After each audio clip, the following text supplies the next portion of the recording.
Hi hello నమస్తే welcome to Praveena's kitchen. ఇవాళ నువ్వుల రోటి పచ్చడి ఎలా తయారు చేయాలో చూద్దామా. మన అమ్మమ్మలు నానమ్మల కాలంలో ఇలా రోట్లో దంచుకొని పచ్చడి చేసుకొని తిని చాలా ఆరోగ్యంగా ఉండేవాళ్ళు. మనమైతే ఇప్పుడు ఓపిక లేక మిక్సీల మీద ఆధారపడుతున్నాం, కానీ రోట్లో దంచుకున్న పచ్చడి రుచే వేరండి. నువ్వుల పచ్చడికి కావలసిన పదార్థాలు: 1 కప్పు నువ్వులు, పచ్చిమిర్చి, అలాగే కొన్ని ఎండుమిర్చి, ధనియాలు, జీలకర్ర, వెల్లుల్లిపాయ, ఉల్లిపాయ, చింతపండు, ఇంకా ఉప్పు. ఇప్పుడు స్టవ్ వెలిగించి ప్యాన్ పెట్టుకొని 3 టేబుల్ స్పూన్ల ఆయిల్ వేసుకోవాలి. ఆయిల్ కొంచెం వేడెక్కిన తర్వాత 1 టేబుల్ స్పూన్ ధనియాలు, కొద్దిగా జీలకర్ర వేసి బాగా వేపుకోవాలి. ఇది కొంచెం వేగిన తర్వాత ఇందులోకి పచ్చిమిర్చి కూడా వేసుకొని బాగా వేపుకోవాలి.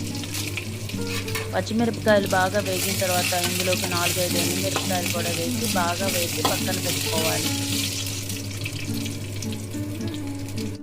ఇప్పుడు వేరొక ప్యాన్ తీసుకొని స్టవ్ వెలిగించి ప్యాన్ వేడెక్కిన తర్వాత ఇందులోకి నువ్వులు వేసి వేయించుకోవాలి. నువ్వులు మంచి కలర్ వచ్చేంత వరకు బాగా వేయించుకోవాలి.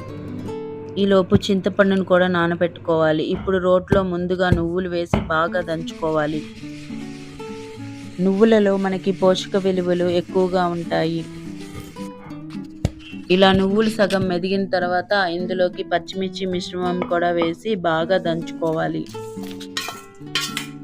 ఇలా పచ్చిమిర్చి మిశ్రమం వేసుకున్న తర్వాత ఇందులోకి తగినంత ఉప్పు కూడా వేసుకొని బాగా కలియదంచుకోవాలి. టైం ఉన్నప్పుడు ఎప్పుడైనా ఇలా దంచుకోవడం వల్ల మనకు కూడా మంచి ఎక్సర్సైజ్ అవుతుంది. ఇందులోకి ఇప్పుడు వెల్లుల్లిపాయలు కూడా వేసి బాగా దంచుకోవాలి.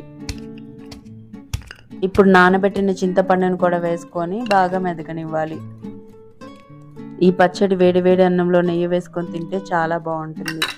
ఇంకా జొన్న రొట్టె, చపాతీలో కూడా అదిరిపోతుంది. మన ఇష్టం. నల్ల నువ్వులు వేసుకుంటే పచ్చడి కొద్దిగా నల్లగా ఉంటుంది, తెల్ల నువ్వులు వేసుకుంటే పచ్చడి తెల్లగా ఉంటుంది. అంతేనండి, ఫైనల్గా ఉల్లిపాయలు వేసి ఒకసారి దంచుకుంటే నువ్వుల రోటి పచ్చడి అయితే రెడీ అయిపోయింది. ఇప్పుడు ఈ పచ్చడి ఒక గిన్నెలోకి తీసుకొని తాలింపు పెట్టుకుంటే సరిపోతుంది. మీకు నచ్చితే ఒకసారి ట్రై చేసి చూడండి. ఇంకా ఈ వీడియోని లైక్ చేయండి.